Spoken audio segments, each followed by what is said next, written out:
Hey, this is Richie coming at you from the School of Marketing HQ. Before you dive into the show, I just want to tell you about a brand new short 12-week program we've launched called the Giants Marketing Masterclass. The program gives you access to insights and expert comments from over 25 CEOs and CMOs from major companies like Unilever, L'Oreal, M&S, Pret, and WPP, just to name a few. We focus on 6 key areas of marketing: customer, brand, commercial, creative, channel, and data and analytics. So if you were looking to upskill yourself or your team for just 2.5 hours each week and get access to a network with our industry's giants through our live sessions, do check out the School of Marketing website for more deets. Alrighty, for now, enjoy the show. Welcome back, everybody, to another episode of the Places We'll Go show. Again, very privileged to have a fantastic guest on. Matt Bushby, welcome to the show. Hi, Mark. Lovely to be here. Thank you for inviting me. Fantastic to have you on. We were just talking about the John Lewis Christmas ad might come up in conversation. So it's that time of year again. We're going into the feeding frenzy of Christmas advertising. Let me tell you a little bit about Matt before we get going. So Matt's CMO of Rightmove, just transitioned from Just Eat. So that's an interesting point in time to talk to somebody, transitioning from one massive job to another. Back in the day, in the past, Matt's worked at Leisure Links as marketing manager. That was VC backed. Interesting to have that perspective. Friends Reunited, head of dating products. Definitely need to know more about that. And then 6 years at Just Eat. Good stint, UK and Ireland marketing director. And clearly were there during a time when it exploded through the pandemic. What else to say?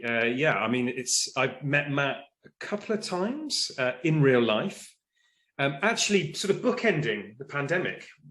We were at an event at the O2. I think that was like the very, very first event opening up after the pandemic. And so from what I know of Matt, he's quite calm, he's quite collected and very focused. But there's a burning desire under the hood there. I think a sort of burning ambition, but in a very good way. So we'll get into all of that. Maybe even find out a little bit about Snoop Dogg as well. So anyway, great to have you on the show, Matt. No, as I say, really excited to be on here. I think we did bookend the pandemic in a sort of strange enough way, although it's all become a little bit of a blur, quite what's happened over the last 3 years. But no, pleasure to be here and looking forward to the conversation. Hey, awesome, Matt. Look, absolutely brilliant from my perspective as well. Let us get right in here. And now, look, Mark, you alluded to it. I'm going to pick on it, right? Snoop Dogg. I mean, amazing, right? Like, what an amazing sort of spot to be in. I know I was watching a video earlier where we were talking about the campaign. But more than anything, I'd love to know. I mean, what was it like working with him? Is he a cool guy? Like, give us the lowdown. It's a fascinating one, and it's really interesting when you change jobs, what you get asked. And I think what I tended to get asked over the course of the last 6 or 7 years were broadly 2 things, one of which was, why does my pizza never turn up on time? And the other was, what's Snoop Dogg like? And that was, it's an incredible moment to be in. But it comes with a very frank and honest admission, which I didn't meet Snoop Dogg. But the team went out to the States just before lockdown, and it was literally they were pretty much the last flight out of the States before COVID. And it was the sort of global team at Just Eat. So a lady called Susan O'Brien and her guys, and we'd gone through this amazing process where we'd kind of seen the germ of an idea which had sort of started us off. And as you guys will know, and I'm sure lots of people listening will know, you get pitched lots of ideas and you get pitched the talent in that idea. And then very rarely does the talent ever turn out to either be available or want to do it. So we all sort of took it with a pinch of salt in the first instance.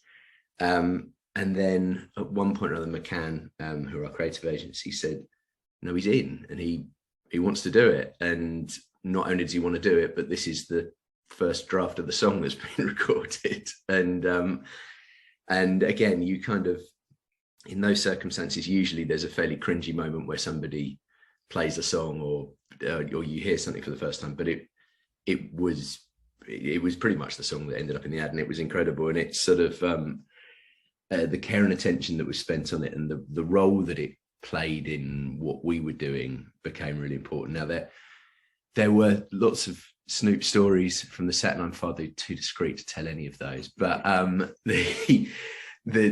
it did, I think, at the time was something we launched it in May 2020. And if you remember all the way back, we're just talking about pandemics. It was certainly one of those moments where we needed a little bit of a lift and a little bit of joy, and it hopefully delivered a little of that. Well, first off, you never not delivered the pizza to the Evans household, because we're slightly out of jurisdiction. You know, we're slightly out of town, and therefore we don't actually have Just Eat Our Way. But Snoop Dogg, I heard a podcast from Susan O'Brien. Shout out to her.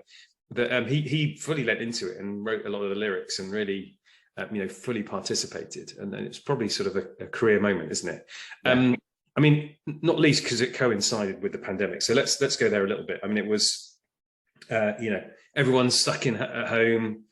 Restaurants are shut. Talk us about the white knuckle ride of all that.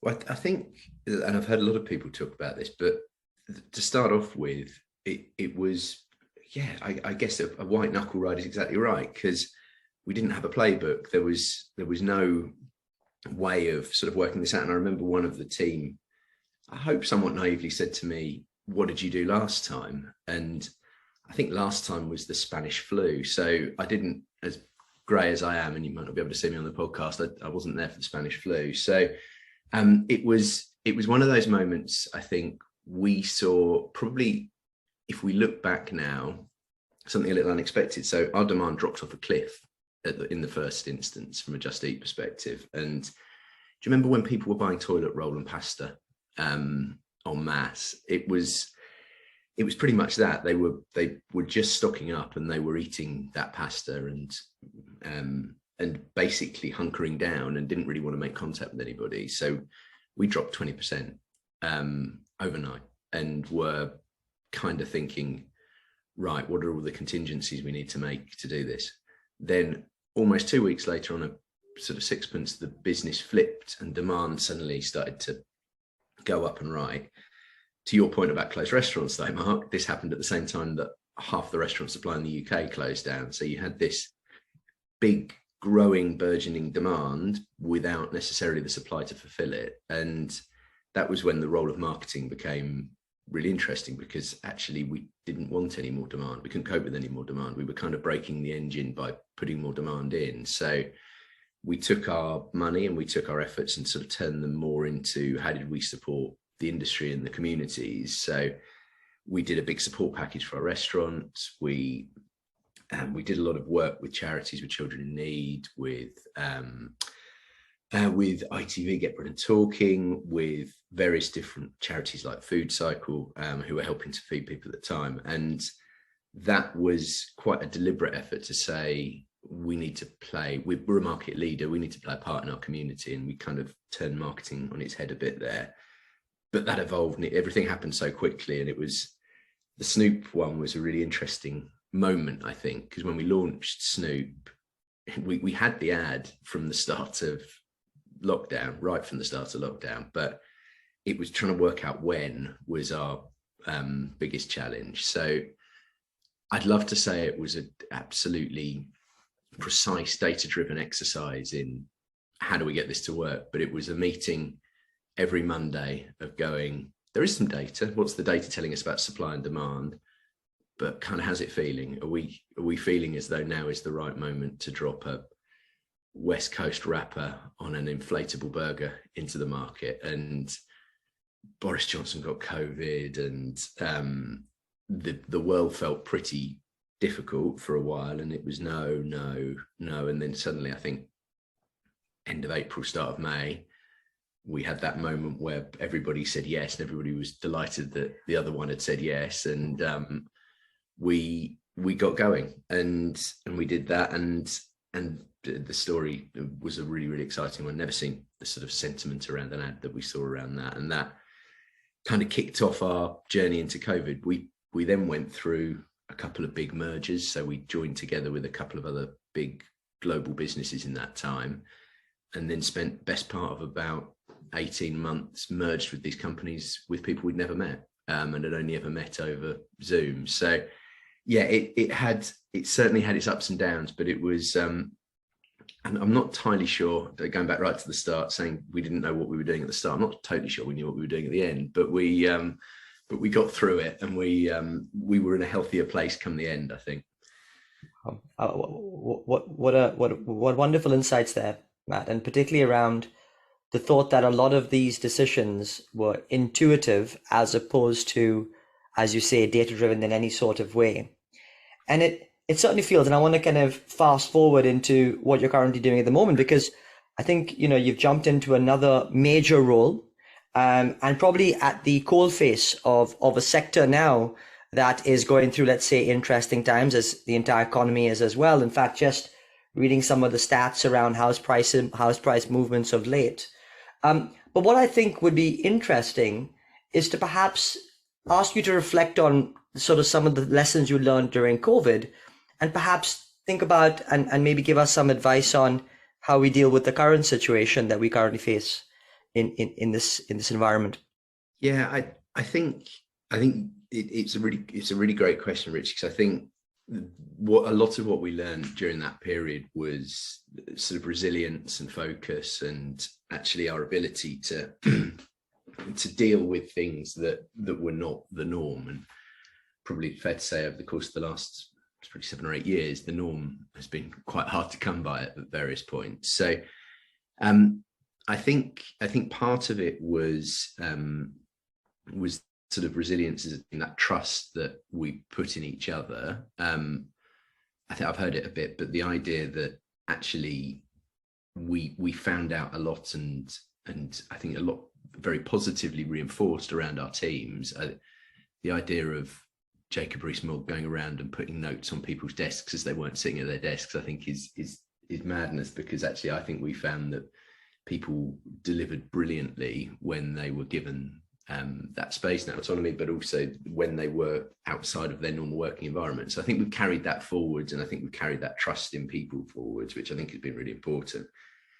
But the thing I think we also, I strongly believe, is marketing as a business driver through difficult times is critical. And actually, at a time when things do get difficult, that's your opportunity to sort of really get behind that marketing function as where the consumer, where the customer is owned, but also where you're able to feel as though you can gain significant advantage. I can't remember who said it, never waste a good recession, but the idea that actually this is a moment where we can make real difference. And actually in markets whereby the opportunities are popping up all over the place, and where I think people are looking for brands and looking for organizations to continue to provide them with value, to continue to provide them with utility, then that's, I think, the opportunity that we have. So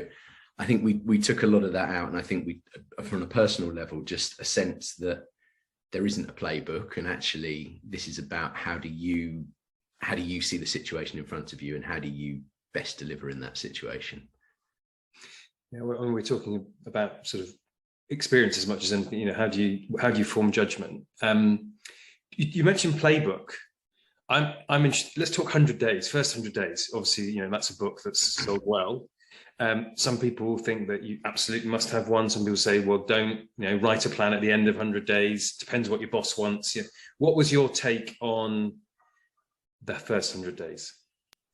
I think the way I approached it was to have some structure in it, whether it was quite 100 days, whether it was 90 days. I think it was more that it was important for me to go in and not make early judgments and early decisions. Actually, the skill in a lot of these circumstances is giving yourself the space to listen and really understand what makes a business great, where the opportunities are, what the people are like, what they want, what your stakeholders want, And that's actually harder than you think it is. And there's a degree of discipline that you need to make sure that you don't dive straight in and make decisions. And I think it's definitely something I've been glad I did. I think there was, I would say, probably half the stuff I thought after the first 4 weeks, I probably then didn't think 4 weeks later, and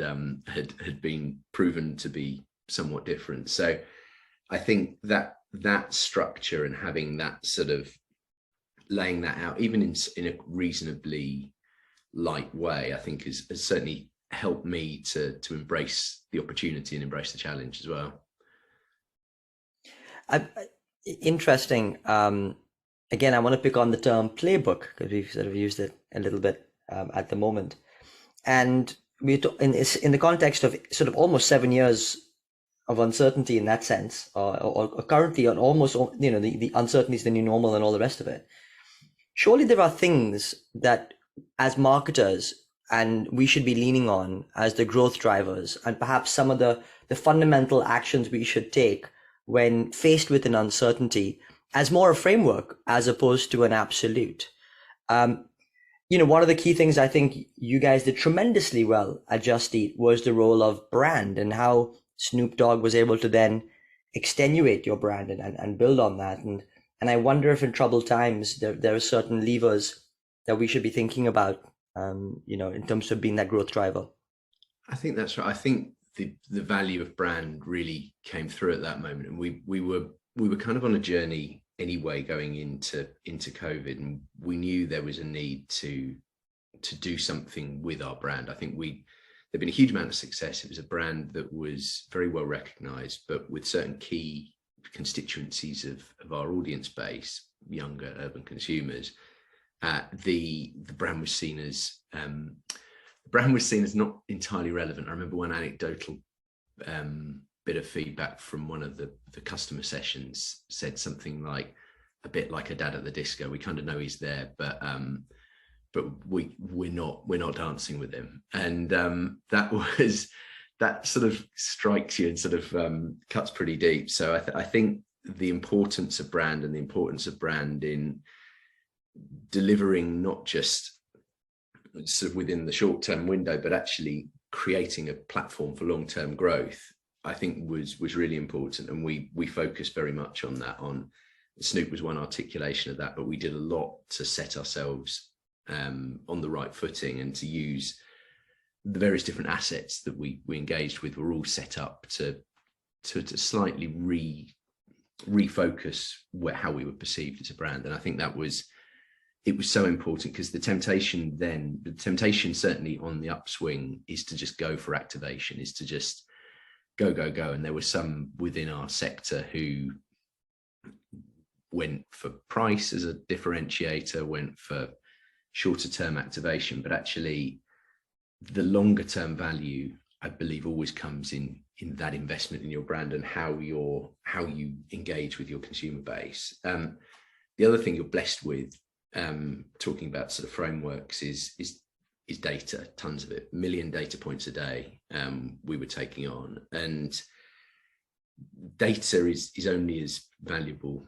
as your ability to use it. And I think we really came forward in trying to make sure that we didn't over-engineer things, but we thought about how we wanted to present things to people, how we wanted to make sure that we improved the consumer experience, and then how do we use the data that we had to do just that. So to build customer experiences that they loved, and help them through their journey. For those, unlike Mark, who have a lot of choice in their area, it was all about actually how do we surface that in the right way, and how do we show people, if there's 300, 400, 500 restaurants in their area, the things that they'll genuinely like and love. So I think that combination of brand and then the smart use of data to create really exciting and interesting experiences for consumers were the kind of two big pillars that we focused on.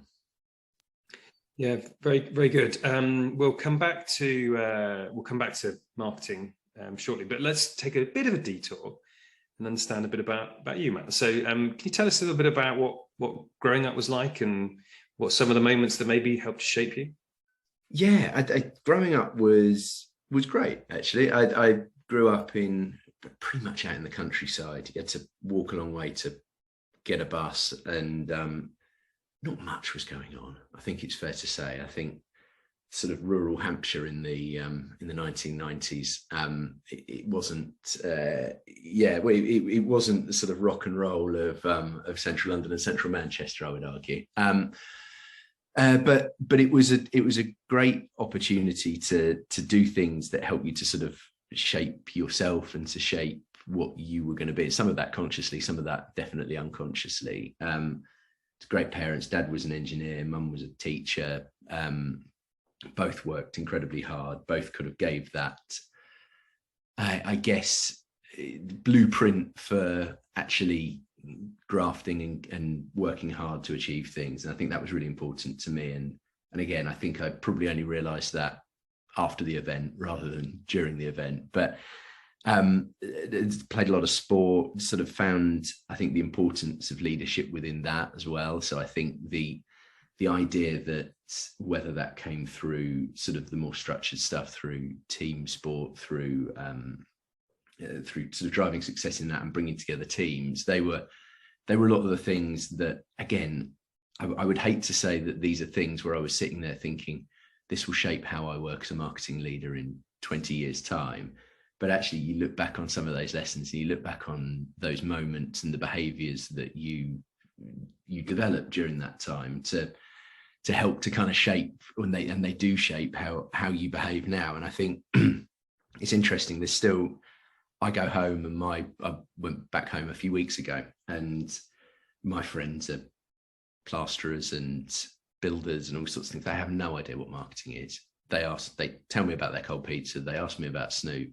And then they get on with talking about what's going on in their lives. So actually it's great to go back and to come out of that sort of marketing bubble sometimes and realize it kind of goes back to some of the things that we've talked about before, which is actually when you talk about marketing, it's a pretty narrow lens through which people see it. And you definitely see that when you go back and sort of get out of London a little bit and understand what your friends think you actually do for a living, which is somewhat removed from what it is. You mean there's actually a real world outside of marketing? I know. Wow. I know it's impossible to believe, Richie, but it's they like to bring me back down to earth pretty quickly at every opportunity. I tell you what, that's what I love about old friends, right? It's just no matter how much of the high horse all of us can get on, it's great back down to earth whenever you get back there. You know, it is a wonderful feeling. And actually, as I go through my own life, I realize how much I value that as well. You know, just being able to rely on those old buds that you've had in the past. So I can imagine. But Matt, perspective. Yeah. Absolutely, God, absolutely. But I have to ask, was it always been your big ambition to work for a dating product? Well, yeah, that's certainly one that I fell into. I think. Is there a backstory about your own relationships? I don't know. Well, no, I wish I should have sort of manufactured something which got me to the point where it was, but it was one that I kind of, to say I hit the ground running would be an understatement. So I'd worked for this startup, VC-backed startup that Mark talked about, and it was great. We'd done lots and lots of fun stuff. We'd done everything from doing the bank run all the way through to going through pitching and funding rounds and all sorts of stuff. So lots and lots of great experiences. But the one thing I really sort of found was I was doing more and more digital marketing and starting in the very early stages. So it was quite a long time ago, but really found a passion for that and found a job in a company called Friends United, which is really a company that ages people a little bit as to whether they used it and whether they remember it to a certain extent. But so it was a big the first social network before Facebook, before various others, certainly in this country. And what they've done is they've used this audience to create then offshoot businesses, family history, shopping, dating, basically leveraging audience to create sort of new services. And dating was one of them. And I joined and was told, look, there's somebody who's going to do a handover period with you. Actually, she's going off to have a baby, but she's not going off for 2 or 3 months. So you'll have plenty of handover time. So it's great. 4 days later, I got a phone call to say she's having a baby. And I was running a dating site. And that was terrifying, I think is definitely the right word. And I think I had to go to Manchester on the Monday of the next week to go and present to Guardian Media Group how we could do their white label dating solution and what value we could add, what was going on here. I'd not worked in a digital business before, and I'd not worked in a dating business before, and so the deep end is something that actually I think it's a great thing to do for people, to give them the opportunity to go and own something, to get them out of their comfort zone, and to get them kind of thinking about how you do things and solving problems. And I think it's always a really positive thing to do. This is at the extreme end of that, I would say, Richie. So but I survived it. I survived the first meeting. We somehow won the business. To this day, I'm not entirely sure how we did, but then kind of went on, and it was brilliant. It was great fun. We did. You used to get all these various different stories coming back of marriages and these connections. And this is before dating really kicked off. It was us and Match.com were pretty much the only two in the market, and we used to do. I think my favorite thing was we did the dating services for the Guardian and we did the dating services for the Sun, and they both had the same back-end database. So effectively what Guardian readers didn't know was that they were dating Sun readers. And it was quite whether they ever told each other that on the date or not. Opposites attract, Matt. You know, that's how it works. Exactly. It brought people together in brilliant ways, but it was that whole sector was a brilliant grounding for me. It was sort of, I was learning about digital marketing, about PPC, working with Google, working with we were latterly bought by ITV, so all of a sudden working with TV advertising, working across a whole number of things. So it was an amazing experience for a whole number of different reasons. Amazing. Well, I mean, you're right. Some people won't have even heard of Friends Reunited. So Richie's 10 years younger than me. So I've heard of Friends Reunited.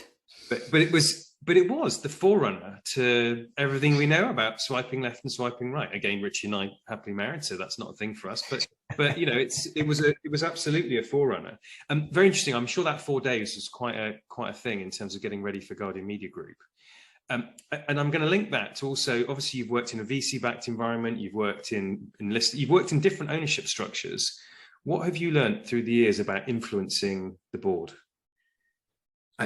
I think it's so important, and it's also really important understanding what is going to be the critical piece of information for those board members or for those stakeholders. I think having gone through different ownership models, but even within those different ownership models, different life stages within those. So very established PLC leadership groups, sort of early stage PLC leadership groups who are going more quarter to quarter, those that are sort of on a longer term journey. I think there's that, even in that space, you learn a lot. But I think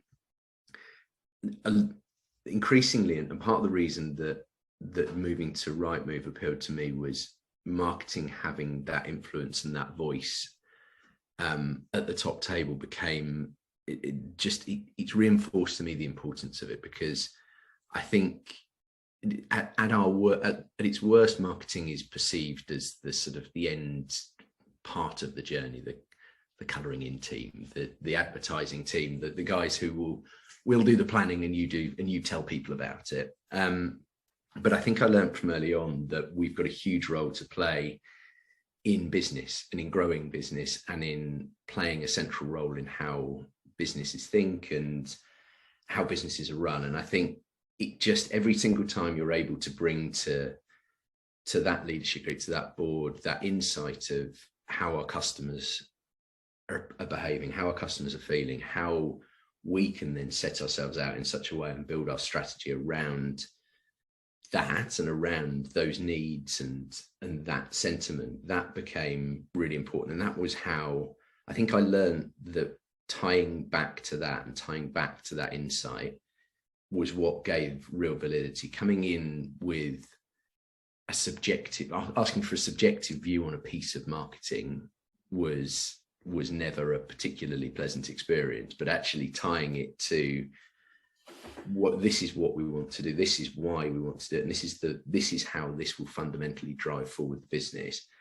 I think I learned that as a really important skill, because you will know, Mark, I think everybody has a view on marketing. Nobody ever turned around to the CFO and said, I've been having a think about your statutory accounts, and I was wondering whether you might want to try this. Whereas it's certainly a piece of feedback that from all corners comes to the marketing team. But if we're thinking more strategically and we're thinking with the customer, and we are the representative of the customer around that table, then that's where we move ourselves away from that sort of subjective role around the table and move ourselves into a much more strategic role. So some of that I learned by doing, some of that I learned by mistakes. But actually, I think that's where we've got a really fundamental role to play, particularly in difficult times. Going back to what we were talking about before, we have the opportunity to be a real driving force within business, and I think I hope that will play out over the next couple of years. Okay, awesome. I'm gonna take you from the corporate boardroom into the boardroom of your home, and more so around how do you explain to your kids what you do, and would you recommend them to go into marketing as a career? How do I explain to them what I do? I think they've almost learnt by repetition, by which I mean my daughter would point out to me every orange Just Eat sign in a restaurant window, and would sing to me, "Did somebody say Just Eat?" Every single time she heard it on the radio. And actually where she got to was, she slightly got to the idea that I put every single sign in every single window, which is kind of lovely, but actually she got to this idea, which I think is a lovely idea, that it's a creative place. It's a place whereby you're doing something that lots and lots of people are seeing and engaging with, and actually if you go, my daughter's 6, and they have various different things going on in their school where parents will come in, and actually it's the lovely thing about being in marketing is the teachers are keener for you to come in than the asset managers to come in, or the or the people working in the big consultancy, just because you've got something interesting to talk about, something that is accessible.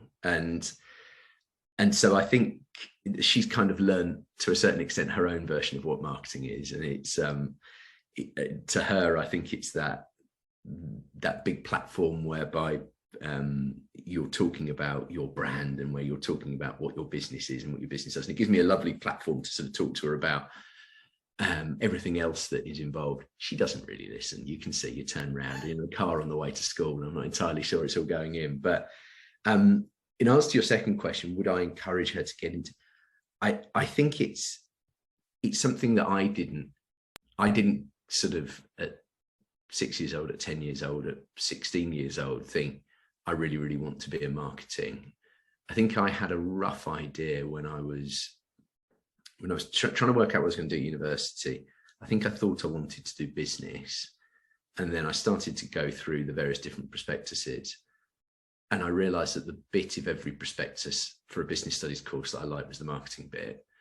And the bit that I wasn't quite so keen on was the accountancy bit, which kind of has been one I've had to learn over the course as I've gone through my career. But I think I kind of got there by doing my own learning and my own research. So if she gets there, I'll love it. I'll be very supportive. I'll give her advice she doesn't want to hear, and I'll be the one saying, in my day, this is what we did. But but yeah, it's certainly not something I would encourage her away from. Well, if my daughter's listening, Harriet, she's just starting her career in marketing. And it's a just slightly different dynamic, which is when you're digital, mobile, social first, she's teaching me a thing or two. So watch out for that. Anyway, you've had a great career, and there's plenty more to come, Matt. And you've talked about some of the slightly crunch moments and some of the good times. But we all learn through hang-ups and bang-ups and failures. So what have been some of the stickier moments that have taught you a thing or two? There's been a few. There's definitely been a few. And I think one of them that comes immediately to mind, it was a reasonably small campaign we did with my first or second week as Just Eat marketing director.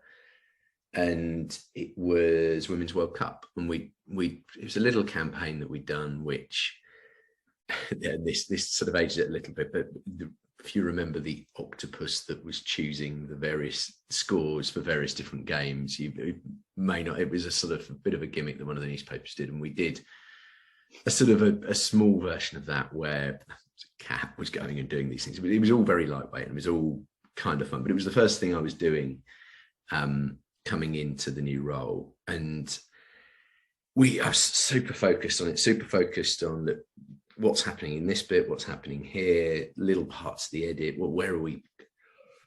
What I hadn't really thought about was that this was a very England-focused campaign, and that the first game of the tournament was England versus Scotland. And what hadn't really struck me was that this wouldn't be enormously popular in Scotland, as it proved. And we went live with it, and all of a sudden it started to bubble up. My wife was away. I was looking after my daughter, who was then 2, I think. And I spent the whole of my Sunday on the phone to our corporate comms team and various people, trying to also look after a 2-year-old, trying to hold back an impending media. So I was being tweeted by MSPs. I got into the print version of the Daily Record. Just Eat hates Scotland, basically, was the long and the short of it. A few death threats added in there for good measure, but I think what I learned from it was I was so intent on getting it right and impressing with the first thing I did that at no point did I take a step back and look at it in the whole and say, of course this is ridiculous, of course this is a moment of high passion and high intensity. And I'm a big football fan. To this day, the fact that I didn't step back from it is interesting, but it really has given me a perspective, which is when you move into more senior roles, the value you add isn't in the detail. The value you add isn't in sort of coming in with a screwdriver and trying to change little bits around the edges. It's having the broader perspective and being able to step back and being able to see the world and being able to see the broader context, and maybe being able to see that you might be about to upset Scotland. So that I think that was certainly one whereby a more public spotlight was shone on my mistake, I would say. Just to come in, Richie's half Scottish. I was born in Glasgow. We forgive you. It's okay. This is the cathartic moment that I needed. Yeah, you can let it go now. But brilliant example, so tangible about what the issue was, and very specifically what you've learned. And not to dwell on it, but we've never had anybody before come on and say they got death threats. So all power to you. Sorry, Richie, back to you. Well, I tell you, for anyone listening in who's new into a role and thinking, oh gosh, first couple of weeks, well, you may not be able to upset a country. So there you go. Yeah. But hey, man, I'm big shoes to fill. Big shoes, but I'm really glad that you get to see the light side of it, and actually the key lessons around what you've described as the bigger picture and perspective over the nuts and bolts in a senior role is so valid and helpful and useful to all those probably transitioning across into new roles. I do want to ask a slightly technical question because you picked up on it and you talked about your daughter and she, the jingle, did somebody say just eat, and all the rest of it. But we hear a lot, clearly from the gurus of our industry around distinct brand assets. And in fact, if you look at all the studies, you hear that sonic sounds is perhaps one of the most effective ways of doing so. And I just wanted to get your take on the role that sonic actually played and perhaps the impact that you would have seen on the back of actually creating your own sonic sound for Just Eat. I think it's played a huge part, and I think if we spent a lot of time diagnosing our distinct assets and understanding where we were deriving real value from our whole set, whether that be our brand marks, whether that be sonics, whether that be any number of those sort of those key assets, and the sonic just, I think when the last tests we did, it was certainly up there with McDonald's as the most in that space of most recognized sort of brand assets and sonics, and actually it cut through in a way that I think people had stepped away from it to a certain extent. I think there was a degree to which sort of DR radio was the home of the sonic for a while, and actually I think it's made a bit of a resurgence, and part of that is I think just driving that cut through in an increasingly busy space, lots of diverse channels, different messages, sort of fight for attention. Actually, that ability to get that cut through and actually holding on to that, and it's something that we really valued, and we used to have lots and lots of conversations as we were looking to evolve the brand. We talked earlier on about the fact we went through a merger, and actually the Just Eat business got a lot bigger. Went from being 13 markets to being 23 markets. And actually, how do you start to scale those brand assets, and how do you start to actually, can you hold on to them? Is this that works so well in the UK relevant in Poland, or relevant in Amsterdam, and relevant in Berlin, or wherever it might be? And I think that we found was really important. We wanted this universality, if such a word exists, of our assets. We wanted consistency in what we did across our business. We didn't want to lose what we had in the UK, but we also wanted to make sure that we were relevant as we built the business. And lots of really great work went into doing that and to building that. It's a little bit hard. I think if you look on YouTube, there's some really great content around the fact that our brand is Menulog in Australia. So the Snoop Dogg Menulog advert, and did somebody say Menulog, trips off the tongue slightly less than did somebody say Just Eat, but it became something that was central to our brand and central to how we articulated that brand. So yeah, they're not easy to come by, and actually so much more work goes into developing them than one might assume, but once you've got them, they're gold dust. Such rich learnings, and as you say, Richie, it's become distinctive brand assets. The Ambrose Bass Institute work has really come to the fore. So I think we're nearly out of time now, Matt. So probably last question. We've been going 40 minutes. So yeah, unfortunately, time has come. But you've had such a rich and varied career, and so many learnings. And a lot of the point of this podcast is to help people at the early days of their careers figure it all out. So yeah, the question would be, what advice would you give? It could have been to you when you were younger, or your 6-year-old daughter in years to come, if she chooses marketing. But what advice would you give to the next generation? I think the biggest piece of advice, I can two pieces of advice. One of which is there isn't a straight line progression through this. It's my background has gone all over the place, from, as you say, startups, VC backed, some more almost general management type marketing roles, then into sort of where we are now. So don't worry that you don't feel as though you're on that career sort of beltway of one to the next, which eventually leads you to the role you want at the end. So I think don't feel as though you need to plan in a linear fashion. Do what you feel excited about and passionate about at the time, and it will get you there.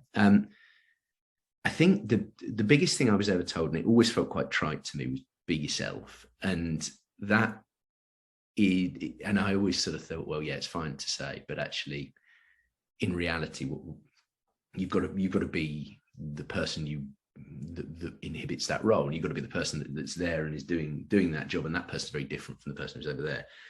And I remember being told by another boss, you're too nice. You've got to be tougher. You've got to be nice. People won't respect you unless you're tough, and give them and make sure they know who's boss. I remember doing it for about a month and being absolutely awful at it. And it was, anybody that worked for me at the time will remember that it was pretty embarrassing, I would say, because it wasn't me. It wasn't the way in which I worked. It wasn't the way in which I got the best out of people. It wasn't the way I got the best out of myself. And I think I kind of went back to that piece of advice that 10 years before I thought was a bit sort of trite and cliched, and actually realized that no, it's not.